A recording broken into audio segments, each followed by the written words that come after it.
추수꾼의 비밀, 과연 성경적일까요? 이런 말 들어보셨나요? 추수는 하나님의 구원 역사입니다. 신천지에서는 이렇게 가르칩니다. 요한계시록 14장 14절에서 16절에 기록된 추수는 마지막 때 하나님의 구원받을 백성을 모으는 과정입니다. 추수꾼은 예수님께서 보내신 일꾼이며 이들은 하나님의 씨로 난 알곡들을 추수해 신천지 12지파로 인도합니다. 가라지는 추수되지 못한 기존 교회 성도들입니다. 추수되지 못하면 구원을 받을 수 없고 하나님의 나라에 들어갈 수 없습니다. 그렇다면 신천지가 말하는 추수와 추수꾼의 비밀, 과연 성경적인 가르침일까요? 오늘은 추수꾼이라는 주제에 대해 성경적으로 살펴보겠습니다.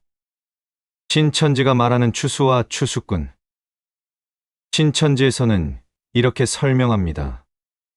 첫째, 추수는 예수님의 말씀대로 마지막 때에 이루어진다.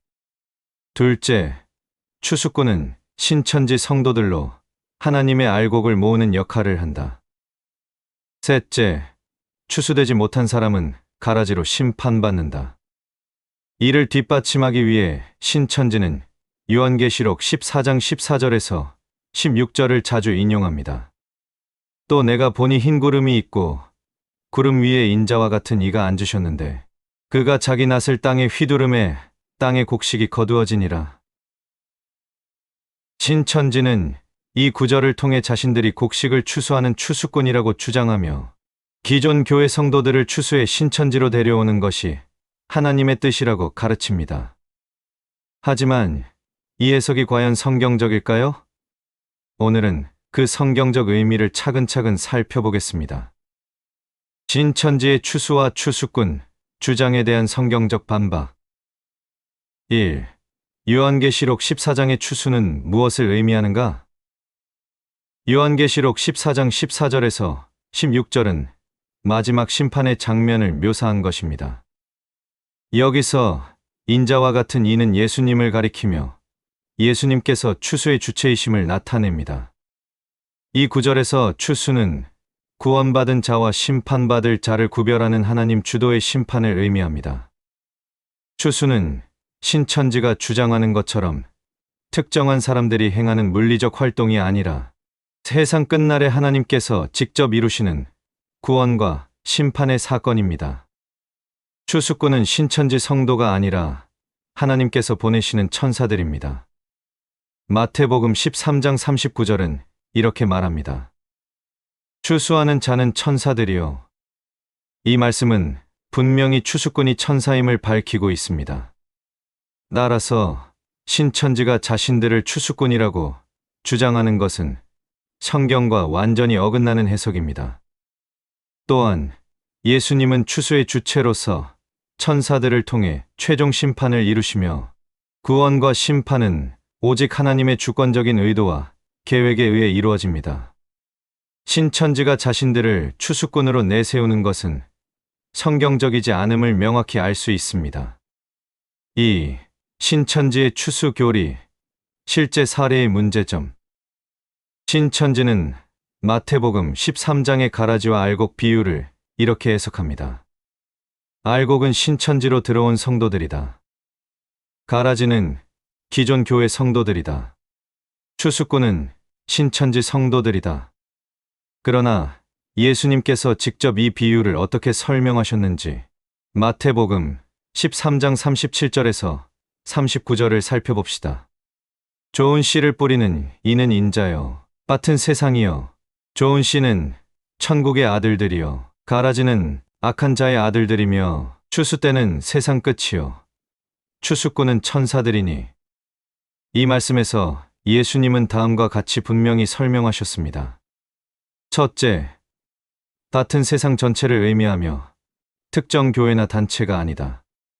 둘째, 좋은 씨는 하나님께 속한 사람들, 가라지는 악한 자들이다. 셋째, 추수꾼은 천사들이다. 따라서 신천지가 이 비유를 자신들의 포교 활동에 적용하는 것은 성경을 심각하게 왜곡한 것입니다. 예수님은 구원의 끝날에 모든 사람을 심판하실 것이며 구원받은 자는 하나님께 속한 자들로 갈라지는 그리스도를 믿지 않는 자들로 구별됩니다. 신천지가 주장하는 추수꾼 개념은 성경의 본래 의미를 전혀 반영하지 않는 것입니다. 3. 추수되지 않으면 구원받을 수 없다는 주장에 대하여 신천지는 추수되지 않으면 구원받을 수 없다고 주장합니다. 그러나 성경은 구원이 예수 그리스도를 믿는 믿음에 의해 이루어진다고 분명히 가르칩니다. 요한복음 3장 16절을 봅시다. 하나님이 세상을 이처럼 사랑하사 독생자를 주셨으니 이는 그를 믿는 자마다 멸망하지 않고 영생을 얻게 하려 하심이라. 여기서 구원의 조건은 추수가 아니라 예수님을 믿는 믿음입니다.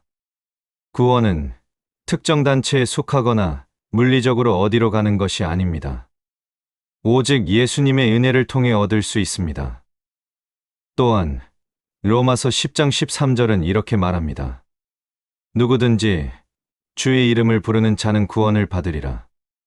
성경은 누구든지 믿음으로 구원을 받을 수 있다고 분명히 가르칩니다. 구원은 특정 집단이나 교회에 의존하는 것이 아니며 오직 예수 그리스도에 대한 믿음을 통해 이루어집니다. 신천지가 주장하는 추수되지 않으면 구원받을 수 없다는 주장은 성경의 진리와 완전히 배치되는 오류입니다. 결론입니다. 추수와 추수꾼의 참된 의미. 추수와 추수꾼은 하나님께서 마지막 심판의 때에 이루실 구원과 심판을 상징하는 표현입니다. 추수의 주체는 예수님이시며 추수꾼은 천사들입니다. 신천지가 자신들을 추수꾼으로 주장하는 것은 성경의 본래 의미를 왜곡한 것입니다. 여러분은 지금 무엇을 믿고 있습니까? 특정 단체의 가르침에 의지하고 있습니까? 아니면 예수님께서 주시는 구원의 은혜를 믿고 있습니까? 성경은 이렇게 말합니다. 누구든지 주의 이름을 부르는 자는 구원을 받으리라. 로마서 10장 13절. 여러분도 성경을 직접 읽고 추수와 구원에 대한 하나님의 참된 계획을 발견하시길 바랍니다. 오늘은 추수꾼이라는 주제에 대해 이야기했습니다. 다음 시간에는 신천지가 강조하는 또 다른 교리인 배도, 멸망, 구원 이론에 대해 살펴보겠습니다. 지금까지 시청해 주셔서 감사합니다.